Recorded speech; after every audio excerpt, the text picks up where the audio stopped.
It's your boy, Remoy George Phillip, the first. And I'm Samantha and Zessie. This is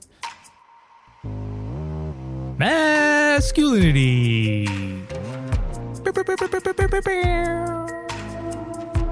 The show that investigates the performance of masculinity in the world today, and you know we spell it with what? A hard K. Samantha. Yes, Remoy? Look, I need to make a confession to you today. Ooh, let the vulnerability begin.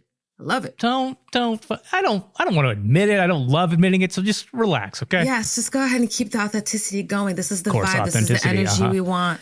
Okay. Yes. So today, the 4th of July, it may be, yes, my favorite holiday. What? Wait, what? I'm sorry, Remoy the Patriot. Is this the new facet that we're showing this week? Just the shame keeps arising. Stop shaming me. I mean, I just don't know how I didn't know this about you. That's the main thing. Look, it's just like there's something to growing up in Texas in the Panhandle. Go with me if you will. It's like another hot, dry summer. You meet up with your friends under the stars. Ugh, stars are endless. And you're there to watch the fireworks. You're grilling burgers, steaks. Vegan steaks. Somewhere out of, like an old pickup truck. Country music's playing. Some of that Jason Aldean, Amarillo Sky. And then the smoke settles. The show is ending. You and those same friends make your way to the nearest country road. Set your sights on the city limits. I mean, I have to say, I'm here for this honesty time with Remoy segment. I love it. Let's keep going. And then what happens next? You shoot the shit out of each other with some Roman candles. And there it ends. What the hell is a Roman candle? I'm sure our guest today may know has had some of this same experience. No? Professor Ramon Hinojosa from the University of Central Florida. Welcome. Thank you for having me. Glad to be here. Well, it's time for the professor to be in the hot seat. Pop quiz, sir. What are we discussing today on the show? Military masculinities, I think. We'll see what grade Professor Hinojosa gets. That's coming up right after this break.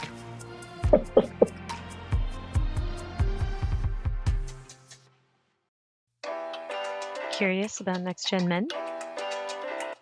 We're a small part of a much larger movement to undefine masculinity for a brighter future. Our mission is clear: empower the next generation to use their curiosity, empathy, and courage to build a more equitable world. Join the Next Gen Men community as we learn and unlearn together. We're here to support boys and men to break free from limiting stereotypes. We're not just an organization, we're a catalyst for reimagining masculinity and fostering inclusivity. We're here to help open up possibilities for what men and boys can be. Explore the world of Next Gen Men at nextgenmen.ca and join the community to make a difference. Next Gen Men, shaping tomorrow's leaders one step at a time.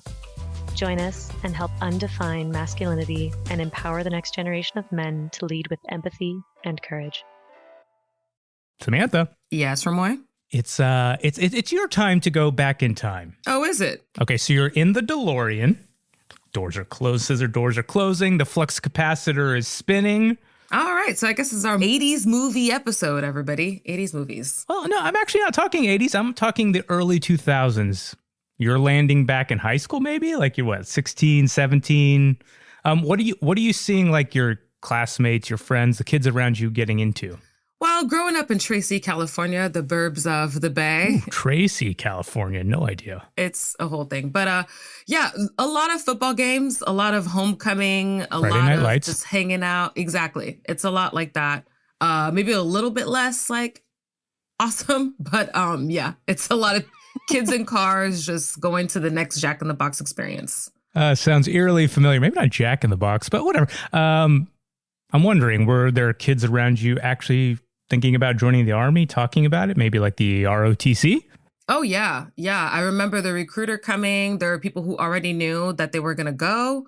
A lot of folks were using it because they knew that they would be able to go to college after the Army or before the Army, however that works. And so I knew a couple of people actually came in their uniforms, like kind of like that last week of school. They were like, we're ready to go. They like came and like showed us their uniform and stuff. So suited up. Yeah. Yeah. I definitely remember that. Wow. This may surprise you, but there was a time, like a very, very, very, very short blip, like minuscule time where I actually considered, get ready for it, Huh? No. Joining No the way. military. There's no way. No way. What, like your scribe military or literati? You could be the literati with a gun? I don't think so. I don't believe you. Our guest today, Professor Hinojosa, is joining us to help us better understand how I almost, for a blip, I just want to reassure, it was just a blip, almost got there. Professor, thank you for joining us. No, thank you for having me. It's a pleasure to be here. All right. So, Samantha, what are some of the words you'd say to describe like the military or the experience or someone in the military? Courage, sacrifice, duty, I would say. Probably good man, things like that. That's kind of what I think of. Yeah, that tracks. I feel that similarly. I know, Ray, you've written a paper on the military and masculinity. You collected interviews and some data from a variety of service people. Like, what are some of the terms you saw throughout that research? Yeah, I think Samantha has it pretty down there. I would say that good men and good women as well. I think a lot of people who join the military do it for a variety of reasons.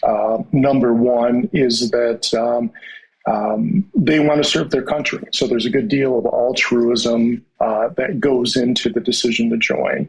And altruism sort of writ large. And so people do it because they want to help other people. They do it because it's a way to contribute to the United States and sort of a way to give back to the community. And then also for some of the reasons you might think, a way to protect friends and family, a way to protect sort of what they see are external threats or protect America from what they see as external threats. And then, of course, there are other reasons as well, such as financial benefits. And as you mentioned, a way to get to college or university that many may not necessarily be able to get to on their own financially. But Professor Ray, you see Remoy, right? You see the whole get up, the whole filmmaker vibe with the perfectly baby smooth skin with those glasses. I mean, the sprinkled salt and pepper situation. God, I mean, so old and salt and pepper, but fine. I mean, whatever, some people consider that stylish. Can you see him in the military? Like, does that even look even real? Like, tell the truth, Remoy. Tell the truth. Oh, okay. I have to He's do flexing, that. Everyone. He's currently flexing. You can see it, no? No incrimination. I love it. Well, let's figure out where the feeling, this flexing or that, potential experience may have come from. But let's go back in time like I like to do. And let's start back in the early 19th century. I mean, to be honest, I'm really running out of Back to the Future jokes from Roy. Okay, so we're in Europe, Napoleon time. You may know a little bit about this, Samantha, being born in France, but Napoleon is trying to take over like the European lands, and he's especially focused on the British Empire, trying to cut them off from their routes to colonize India. I mean, here's the thing. I don't like the French very much, but if it weren't for Napoleon, at this point, we would not have butter. We wouldn't have just beurre blanc. We wouldn't have all these beautiful things. So Thank God for keeping the British at bay. Yeah. Exactly. That's my positive take on this. Keep British from colonizing the place that my family's from. Sure, I'll take that. But actually, one of the key British military leaders at that time was the Duke of Wellington, who after many battles against the French during this period had some choice words for his own men.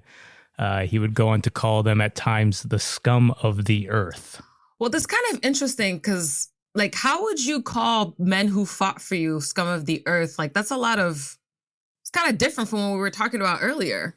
I don't know. I mean, do you have any insight into that? Sure. So, you have to understand that when Wellington was fighting Napoleon, that this was the beginning of the era of the standing army. And so nation states were just coming into being in terms of the ways that we understand them, with defined boundaries and defined sort of political approaches, economic systems. And so as a solid political entity, the nation state became sort of paramount. And that was sort of a change from what we had seen sort of in feudal Europe. So many of the people that were coming into the military at that point didn't have a lot of education. They were sort of coming off of the farm, sort of agrarian lifestyle. Industrialization was just starting to kick off. And so you had a large contingent of individuals serving in the military who may have been recruited, may have been drawn in against their own will. Of course, you're going to get a contingent of those folks who probably are up to no good, as was the case. And so while the Duke of Wellington did call his soldiers the scum of the earth, they're saying to another comrade that they were serving with the scum of the earth. Part of this came out of the rape and the pillage and sort of things that we view today as being what we would call war crimes. And so soldiers who were sort of untrained and unprepared for this experience, who sort of let the demons get a hold of them. And so they take it to the nth degree, and Wellington sees that and responds accordingly and says, these are the scum of the earth. And then understand that this is also a time in sort of Western history where you have the educated, or what we might consider to be the social elite, who go on to become the officers of the military, whereas the common folks, they get to be in the enlisted. And so not a lot of education, not a lot of opportunity, maybe not some social graces, at least in terms of the upper class understand them. And so that sort of prompts Wellington to make his famous derogatory statement about military service for the enlisted folks. Yeah, that context is super helpful, because we're coming at it from this modern thing where we understand what the military is and what country is and service is, and we've had that for at least the entirety of our lives, if not the entirety of a few generations of lives. But like, as you pointed into this context, like a lot of these soldiers were actually on their way to jail in certain ways. And like, I've read that judges would offer criminals like the option to join the military or go to jail, right? Yeah, that's precarious. It's like, you're grabbing people who probably have a little bit of an issue already with like criminality, and then just like sending them to kill people. So it's like a little bit. Yeah. And again, there's like more context. Like, again, like Ray, like it's the beginning, mid part of the British Industrial Revolution, and the society's moving into a different lifestyle. And this lifestyle, especially at that time, you had poor individuals that were being exploited, depleted, had little access to education or saving money capital. And similarly, the individuals at the top, the rich, knew how to maintain staying very, very wealthy. It's nothing new. It's like everything is the same. Nothing has changed. Much like today, we also have what we would consider to be the economic draft. And so that is still very much part of the reason why people go into the military. Now, when we say economic draft, what we're talking about specifically is the penchant for those who are poor, who don't have a lot of financial resources, to view military service as a way out of poverty, as a way to get access to the benefits to go to college, to get some of the down payment assistance on, houses or vehicles, sort of the things that come with what we see as sort of standard GI Bill. But that goes back centuries, at least in Western civilization, where one of the ways to make sure that you had access to food and clothing was to go into the military. And so I would say that not everybody in Wellington's day and in Napoleon's day was a criminal. Of course, a lot of these young men, and they were all at that point primarily men, were coming off of farms, coming out of sort of rural communities, and many of them driven to the fact that they could get steady meals and steady clothing, and then, like today, kind of see the world, right? So it's still an adventure for many of these young men in military service. But again, not that terribly different from what we tend to see today. All those things you said, yeah, it's because like as I was like reading and researching, like it seems like, and like take this as one anecdote, but like military sergeants, recruiters, whatever they were of that nature at that time, could like visit local pubs and ale houses where you would have these very tired working class agrarian men or otherwise exhausted, and exploited, maybe. And then those recruiters would come in and kind of like literally get them drunk and give them alcohol and get them inebriated and get them excited, filling their minds with like what they could get in return and the wealth and the opportunity. Some of That's extremely predatory. Like, ooh. Yeah. And or, you know, some other ideas of like, and Samantha, you got to tell me if this is true or not, but like how women can't resist a man in uniform, you know? I mean, that's not me necessarily, but I have come across many a woman who will be like, oh my goodness, the sailor, the Navy, the whoever, I just don't Air fucking Force, get Airmen. it. See, maybe this is why I wanted to join. Suit. It's literally just the suit. It's a stupid costume, which is fitting. I mean, hey. I mean, it really does seem like predatory that men are the primary ones like pushed into this type of work. It's become normalized for so long that we kind of don't see it, right? We just kind of assume that this is like the man's job to do this. We kind of miss the predatory nature of that, I feel. Yeah, but like, what are we missing? What are you seeing? Well, it just feels like men are always being targeted, recruited, deceived to do really violent, dehumanizing, and traumatizing work. Like we're just sending them essentially to get killed. So that's kind of all for really thin promises, right? Like what do they actually get? Like it feels pretty gross when you actually start to see it. I don't know, Ray, what do you think? Well, I think that there is some truth to the predatory nature of military recruitment today, in the sense that for many young men and women, not having opportunities financially and socially stand as a barrier. And so the military, to the extent that is what is of interest to people, can exploit that. And by that, they can give people without financial means access to money.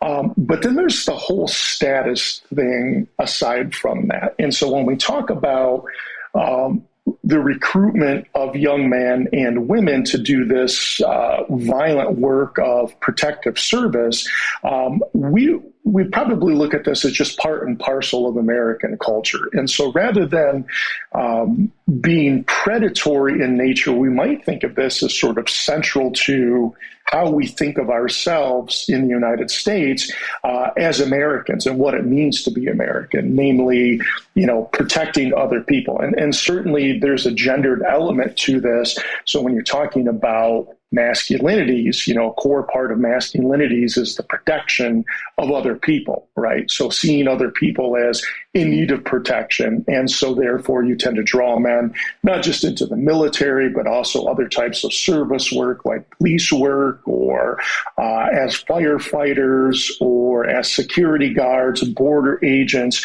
They all have sort of that central element of masculinity, which is protecting people and thereby serving your country. And so, you know, from my perspective, I would say it's probably a little less predatory and more along the lines of sort of our normative understanding in the United States of what gender is and what it means to be an adult male in the service of one's community. And so certainly that ethic drives a lot of why people join military service today. Well, speaking of the way that gender kind of informs the military and everything, actually, Remoy, do you know when women got to enlist? When did that happen? Yeah, I think like when we're talking the Western civilizations and kind of European and America, it wasn't until the early 20th century or early 1900s. And even when they did, those were like more like secondary roles, like clerical, nursing, the phone people, like switch. Oh yeah, I can't think of the word. Switchboard operators, right? Yeah.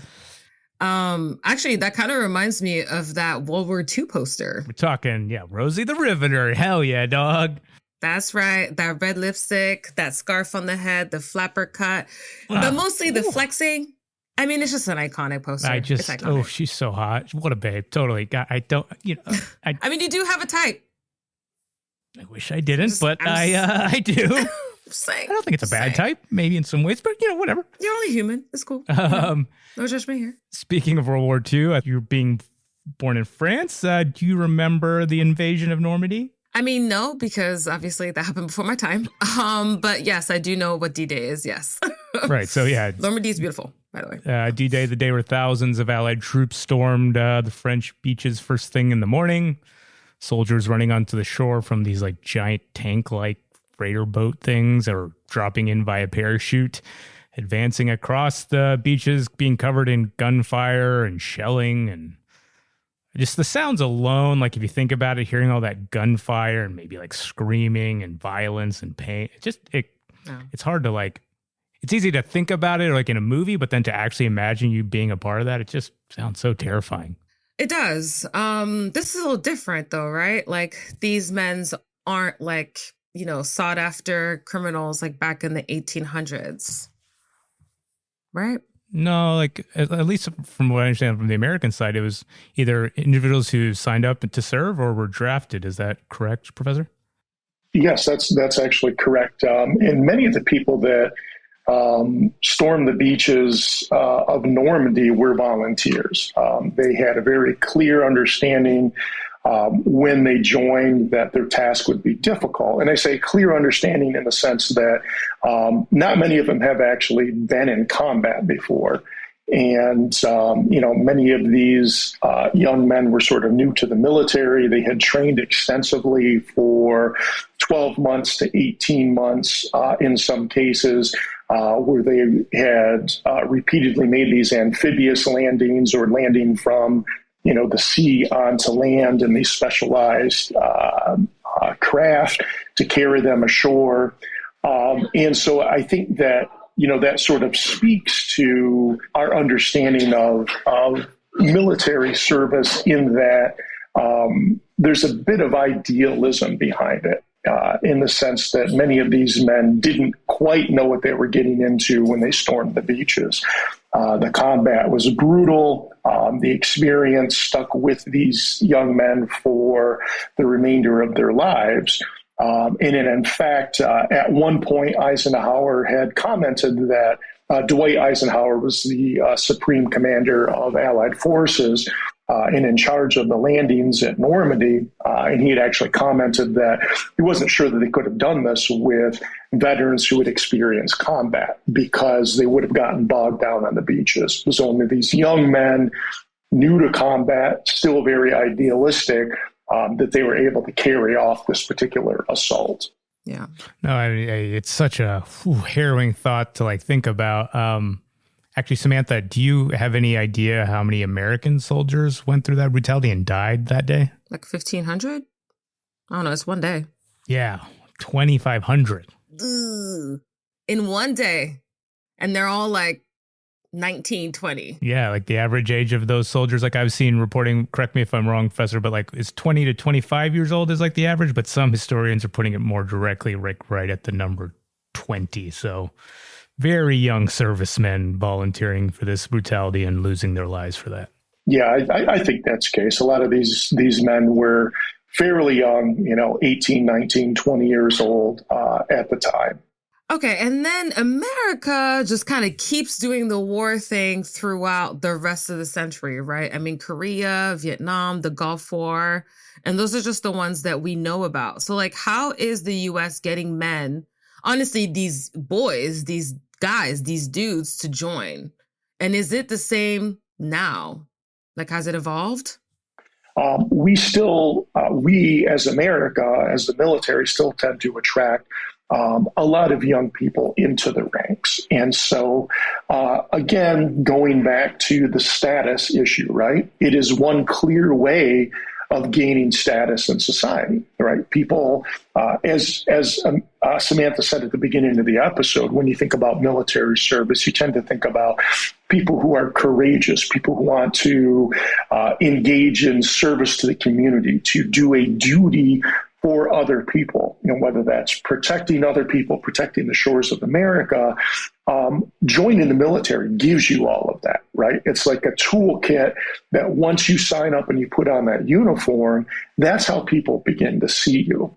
The second component of that, I think, is some of the financial benefits that come with it. It's not just the GI Bill or now the post 9/11 GI Bill, which gives you some access to college. We'll pay for your college. Maybe we'll also pay for a home if you're buying a home. But then there's all sorts of discounts that come with military service, right? And so you get discounts at Lowe's, you get discounts at the Ford dealership, you get discounts at the local grocery store. There are sales everywhere that give veterans and first responders some sort of 5%, 10% discount. Now, once or twice, that's okay. But if you're talking about discounts over the course of your life, now you're talking significant savings, thousands of dollars, tens of thousands of dollars, depending on what you're buying or what you're engaging in as far as a service. But that all goes back to being in the military, having been on active duty, getting your DD-214, which is the document that they give you when you're honorably discharged. And so if you have that, you now hold a unique place in American society where you're revered by culture, but you're also given discounts for that military service. And that can be a pretty sweet incentive to draw people in. Yeah, like it's interesting because like a lot of this doesn't just happen in isolation or in a vacuum. Like after Vietnam in the 70s, the draft ends, and maybe that there was like a down spell in like recruitment or volunteership, but then there seems to be much more of like a mainstream media push, like advertising directly to individuals and pushing some of these messages we've talked about earlier in the episode. I'd like to actually walk you or show you a couple. One is like a print ad from the 70s, and I'd love you two to like just kind of talk the listeners through what you guys are seeing on the screen. Some guys like wading, like in waist high of river or water, some kind of body of water with like their weapons above their heads. They're all wearing helmets. Says "Man's Work" in big white letters at the top. Anything else there, Ray? You see? Yeah, I see a bunch of young men standing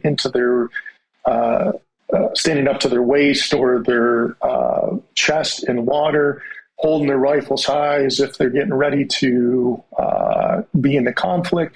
And, I can't miss the racial dynamic of this. They're all young white men as well. And so I think coming out of the Vietnam era, at this period in the United States, we still really weren't having conversations about inclusivity at this point, and you sort of see that reflected in this picture. Yeah, I can't not emphasize to the listener, and we'll probably share this on our socials at some point, but this image, like as Samantha says, in big white letters, it says "Man's Work" at the top, but it's against like a black background. So it's this really stark contrast, black versus white, man's work. And like, maybe I'm getting too heady about this, but there's just something about the pure goodness of man's work that white is screaming there that we can't not assume has an effect. Yeah. Man's work, period. It's like very direct.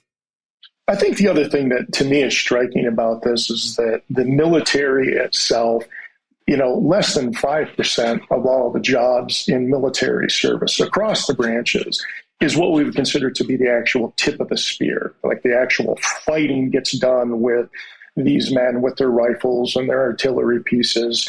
The bulk of the work of the military, however, is logistics. So you think about all of the medics and the nurses and the doctors and the orderlies that are setting up these forward hospitals to service the fighting men in the field. And you've got the logistics of, the food and cooking the food and delivering the food to the front and shipping the food in and shipping the fuel in and shipping so, behind just this, brief sliver of men wading across the river here is this vast army of people there that are supporting the work that they do. And so I find that contrast somewhat interesting, that you only get to see the very tip of the spear, but I think that reflects our cultural perceptions about what military work is, that it's combat, conflict, and danger all the time. And I think that's true for some segment of the military, but for others in the service, it's about supporting this work and making sure that it continues. Well, I'm glad you said that. And like considering that kind of the breadth of what this work could be and what you could sign up for, but what is positioned in the ad or in the public discourse. I want to share one more. This is a video. This is one from that I know I saw as a probably 8-year-old kid. Let me get a second to play it. Okay. I can't tell you how it feels when you're way out there on your own tracking the bad guys. How it feels leading a skilled team that's the eyes and ears of the whole outfit. When all your training is coming alive. But finding those tanks and telling the air cavalry right where to hit them? To me, it looked like a video game. And when I was like, it looks like so much like a video game, and like the narration over the top is like that military service person like talking about how fun this is and how cool, and I'm a serviceman of one, and just fascinating. And like, yeah, anything we missed there, Ray? No, I think you're touching on perhaps the new modern approach to recruitment is to design these commercials to be very video game-like, to be very first-person shooter perspective, much like what you would see in the video games like Call of Duty or Medal of Honor or, some of the popular first-person shooters. And, I think that just simply speaks to the military sort of broadly in their approach to media-savvy generations. If what you're selling as a product, and if we just take this purely as sort of a marketing campaign, you've got all the elements there, right? You've got the excitement of, and I say this in quotes, but the excitement of being in combat, right? Your friends are there with you. You've got these, big machines. You've got the tanks and the armored personnel carriers. You've got the bulldozers. So you're moving earth around. You're moving people around, right? It's all very exciting, big things happening. But just like the movies that we see, right, where everything is all action, it's all excitement. But what we're missing here is the actual experience on the ground, right? The dirt in your eyes and your teeth and your ears, because it's a sandy environment. We're missing the concussive feel of the weapons as they're being fired, the extreme sound that deafens you, the fear that you are going to get hurt or somebody that you know is going to get hurt or killed, the fact that they do, the smells of the wounds and the flesh being ripped. And so you sort of miss all of that element that goes with it in favor of selling this very sanitized, sort of fun, cool look at what military service is. And I'm not saying that approach to marketing is wrong or exploitative, but simply if you're going to try and attract people into an institution, you want to put your best foot forward and show them that, all the excitement that it can be versus what some of the reality of that military service can be. And so you skip over that in that commercial.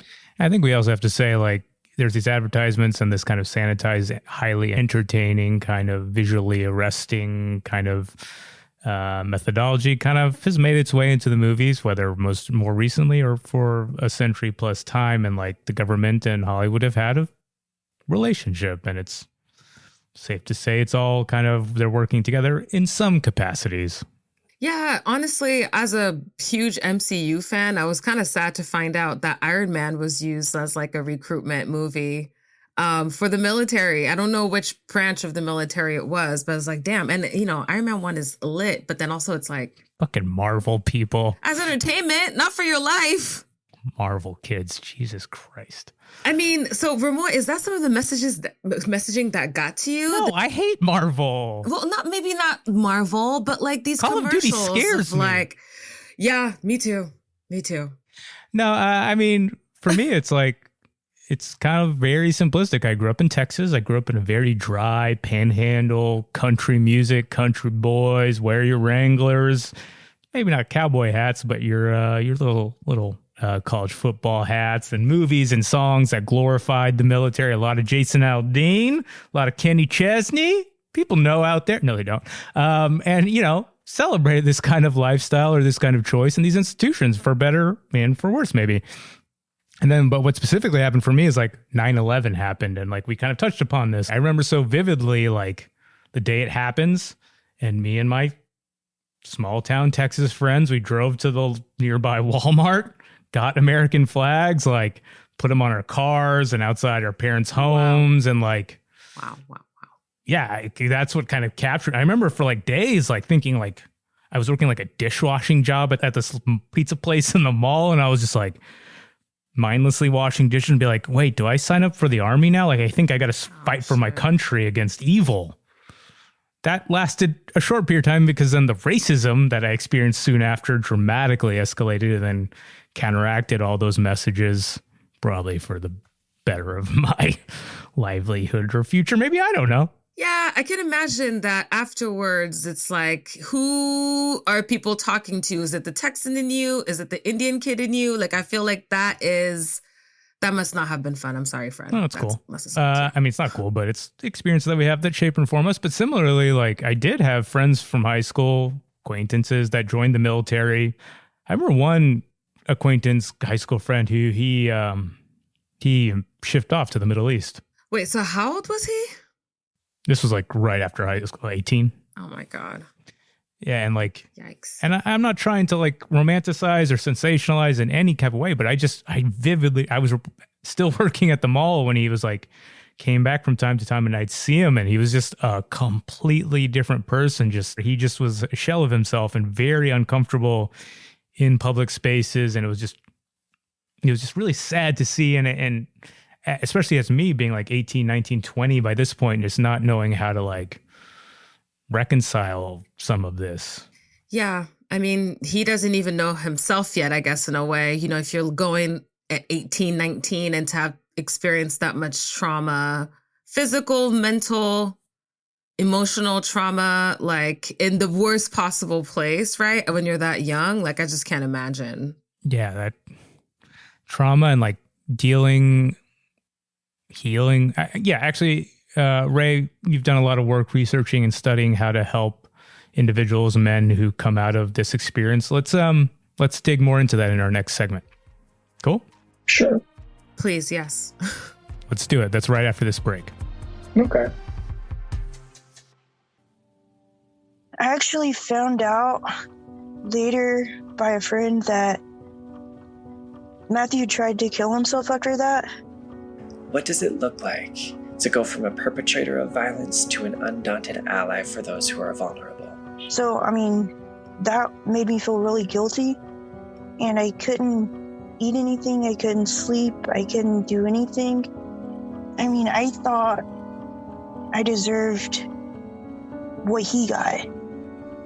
And that's when I started talking to you.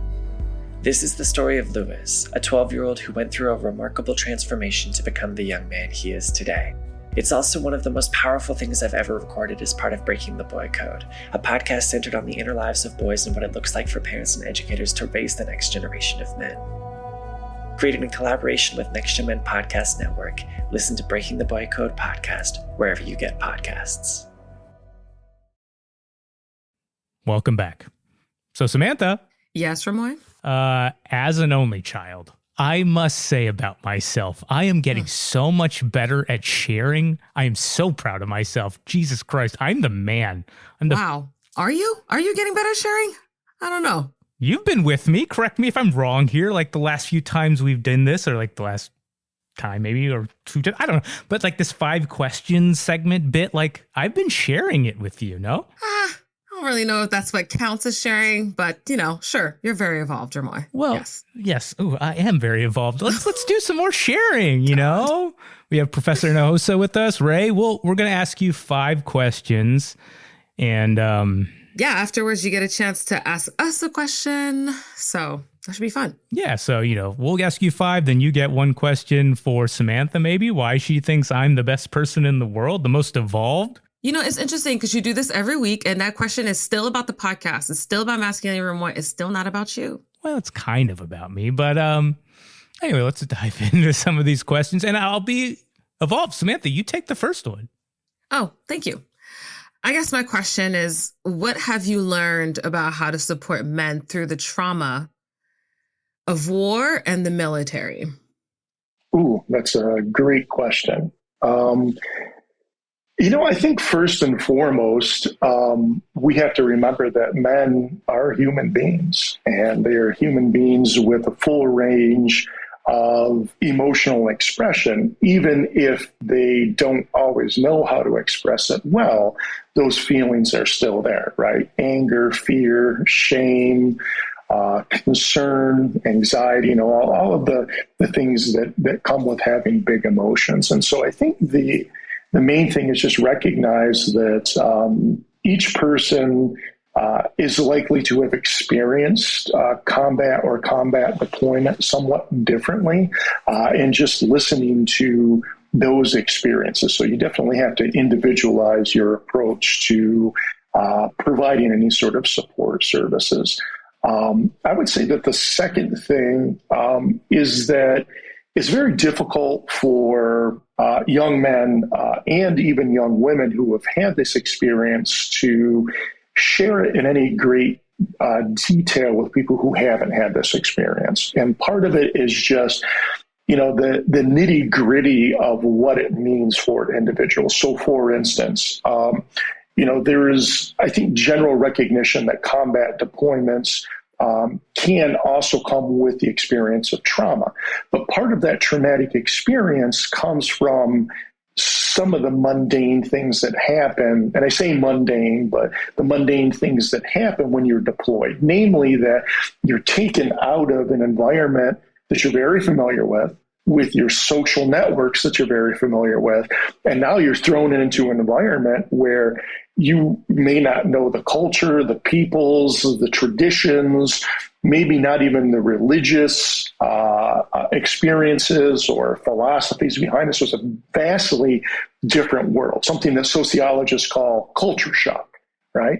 And so at its heart, being deployed away from the United States often comes with culture shock. And then you pile onto that all sorts of things like, missing your family, the loneliness that comes from being separated from your family and friends for long periods of time. And then you pile on top of that, the experience of combat, getting shot at, getting shelled, and even if that's not actively happening, being in an environment where that danger is ever present. And over time, that wears on people. And so I think just recognizing that some people have been shot at, some people have been shelled, some people have just been lonely for a long period of time, but everybody experiences something within that spectrum of those experiences. And so just being willing to listen to what people have experienced and taking that as valid goes a long way toward expediting some of the healing process that needs to take place for those who have been changed by that combat experience. Yeah, okay, so I got question 2, and I think I want to follow up on some of that. And maybe this is redundant or but too remedial. I don't know. But why do men deserve care? Or why could it be a challenge for some of these men or individuals to understand that they deserve care? Good question. Tough question. I'll say masculinity. So part of it is just the culture of masculinity in which men are sort of socialized into this experience of ignoring how they feel or putting off how they feel, or a deep-seated reluctance to seek out help. Because remember that at the core of American masculinity is this sense of independence and the sense of stoicism, right? So you have to stoically take whatever comes your way, and you have to be independent and rugged enough to be able to deal with it and just suck it up and move on, which is very much sort of a military ethic, but it's also the ethics of masculinities, right? So you sort of suck it up, you deal with whatever comes your way, you move on, you just don't let it affect the day-to-day. But that's culture, that's norm, that's sort of the stereotype of masculinities. That's not the reality of being a human being with all of these vastly complex emotions. And so the question is, how do you get men to see that they need help?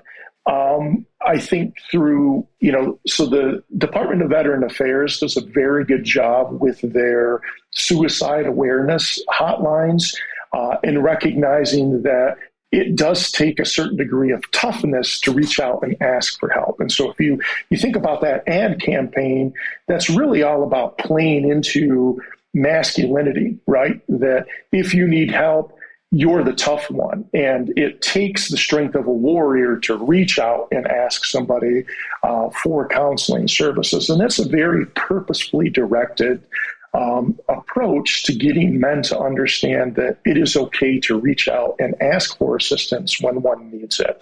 The reality is we are social creatures. Human beings require other people in our lives. All of the research suggests that. When we look at research on longevity, it's people who have strong social support networks. When we look at research on marriage, people who are happily married live longer. They tend to be healthier.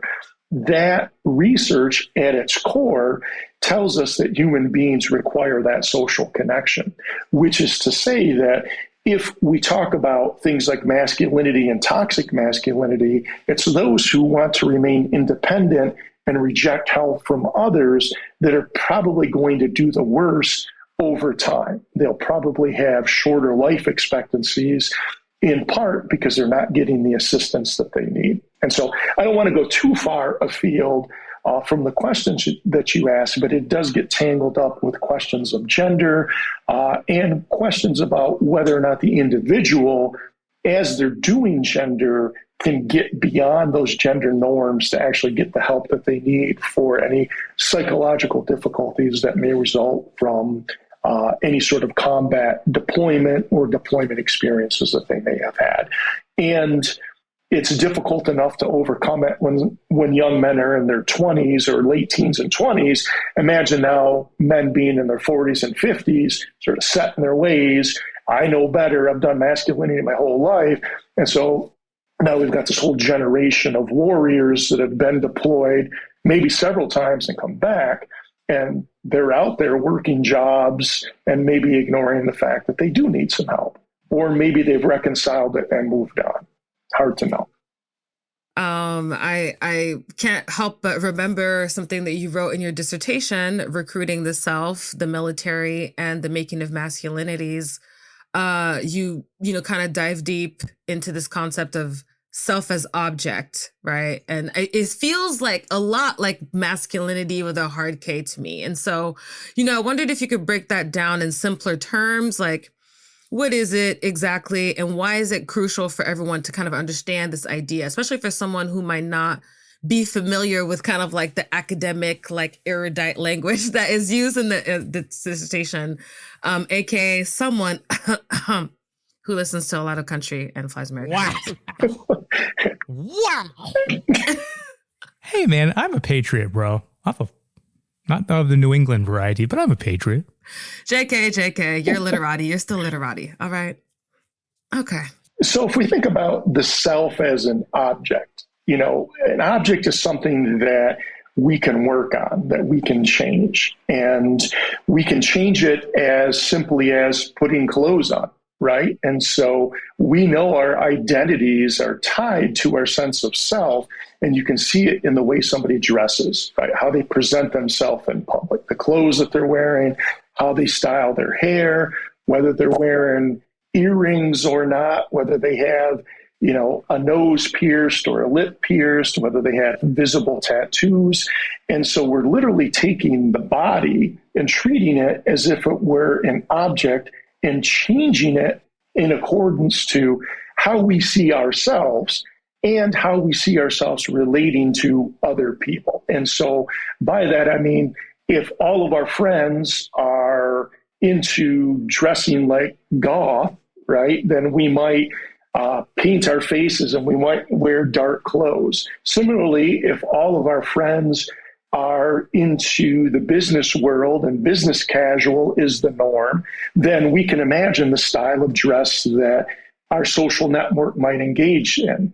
And we can do the same thing with the military, right? So the uniform, the military uniform, literally becomes a prop that we put onto our body as an object to project to other people the sort of person we see ourselves as. So if we think of ourselves as being tough, as somebody who's altruistic, wants to protect other people, one clear way of demonstrating that is to put on a military uniform and join the military, right? And so you're using your body as an object to quite literally demonstrate the sort of identity that you want to project to other people. And so that's sort of the body as an object in its simplest terms.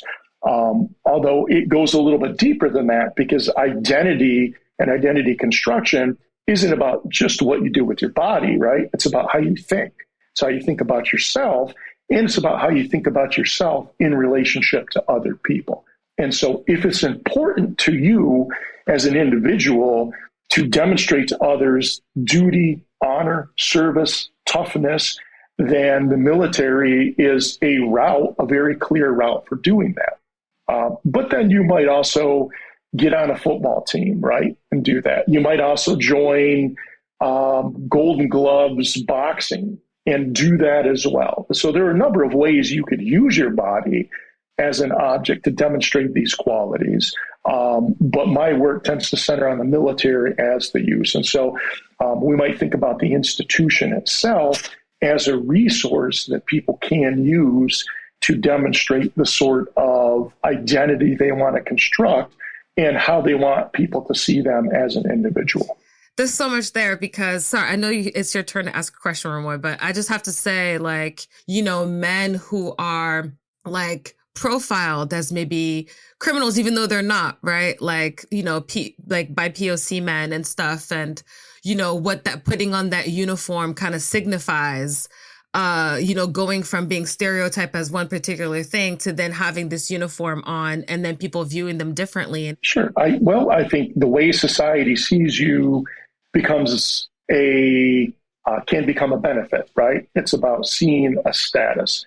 And let me throw this quick vignette out, and I don't know the degree to which this is the case, but let's say you see somebody standing in traffic begging for money, and they're holding a sign.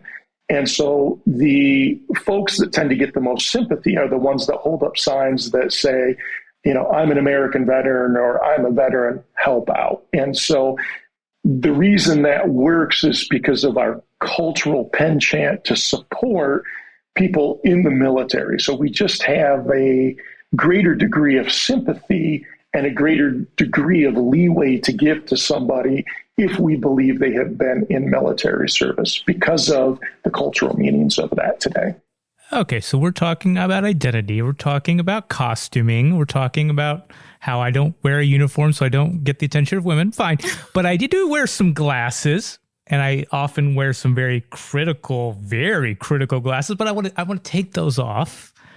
And I want to take them off and not see this as like an institution dead set to prey on vulnerable institutions. I'm not going to see it like that.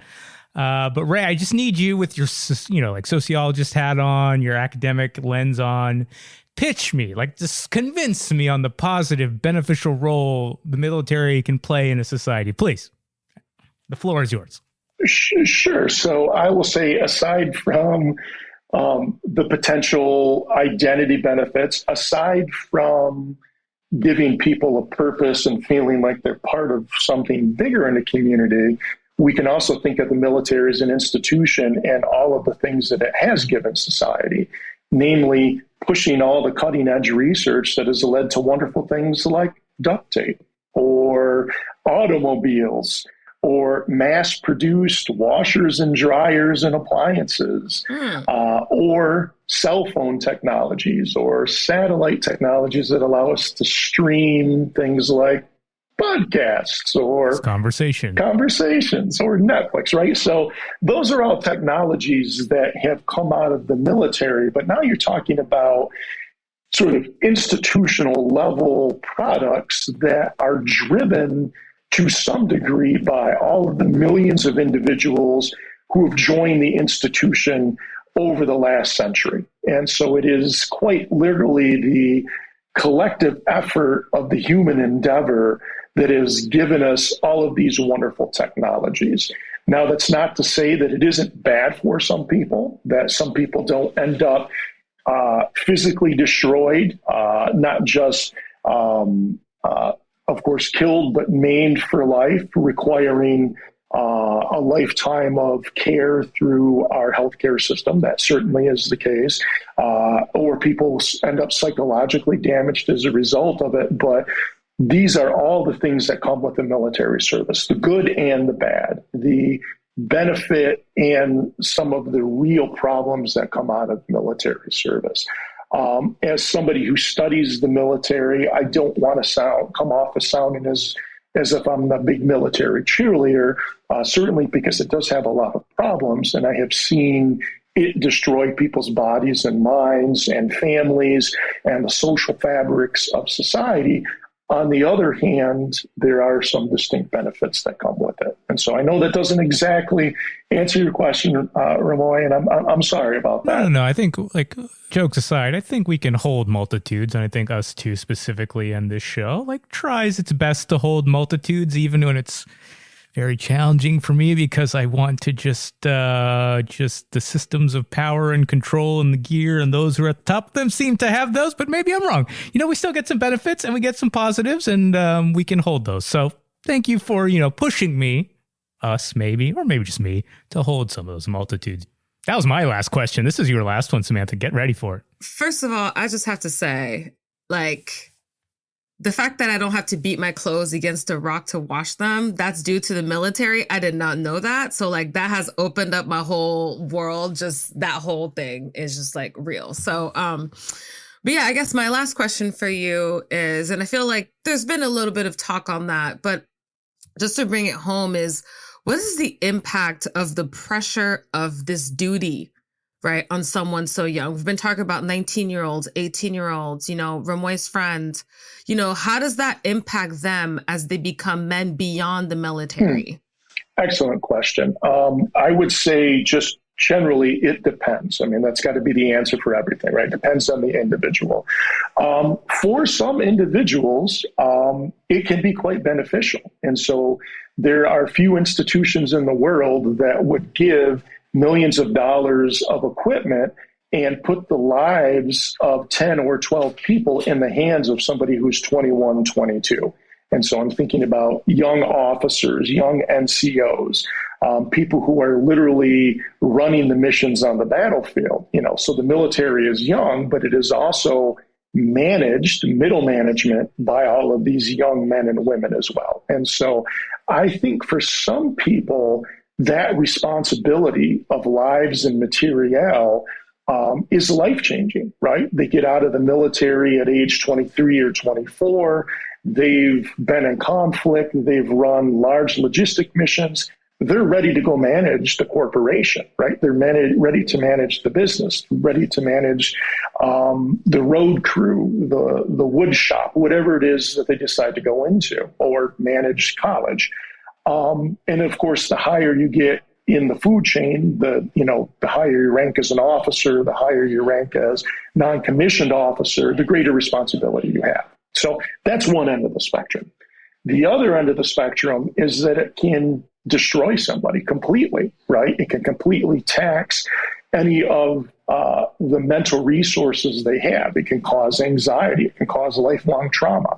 It can cause an inability to get a job or hold down a job. It can cause the inability to reintegrate into a family. And so one of the things we know about deployment, particularly to combat, is that rates of depression and anxiety go up, rates of family dissolution go up. So people come back and they get divorced, they leave their families. And then, of course, we know things like suicide are a very big problem for deployed soldiers, or I should say deployed service members. And so I think the statistic is that 22 people on average per day commit suicide as a result of the military experience. And so that has to, again, the bad comes with some of the good. So for some people, it completely and utterly overwhelms their ability to deal with the social situation and deal with life in general. For other people, it launches them into their future. And so when you look at, for instance, many of the successful business people we have in the United States and some of the successful politicians, military service is a distinct part of their background. And in fact, we know some of these national level politicians run on that military service as a demonstration of their strength and their ability to get things done. On the other hand, we've got a whole Department of Veteran Affairs whose job is to help support the men and women who have been deeply psychologically and physically affected by military service. And so, again, just to go back to my first statement, it just depends. It depends on the person. It can be all of these things at the same time. And so to like lean more into that complexity, to kind of entertain like another answer, it's your turn, Ray. It's your turn to ask Samantha one question about how great I am, why she loves me so much, how I became such a talented, like, genius person, like, whatever you want. Question, whatever question, no matter whatever it can be. Feel free to ask Samantha. Okay.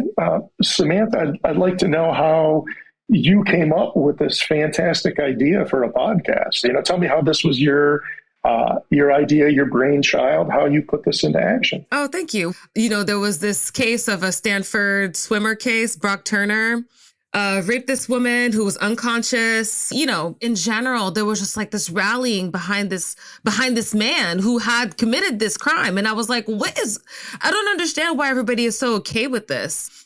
Kind of reading into it and researching, I realized that there was something going on with masculinity.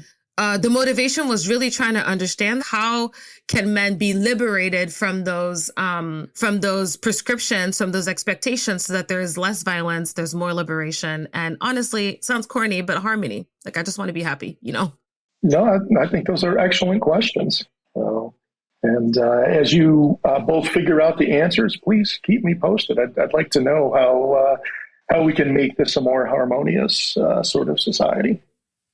Well, Ray, we thank you for joining us. Is there actually any upcoming work, some other papers, books, conferences, or you'd like to share with the audience, or maybe some additional resources or things that people should be looking out for? Sure. I'm actually working to finalize a book that I'm writing on American service and just giving sort of a brief history of military service from the American perspective.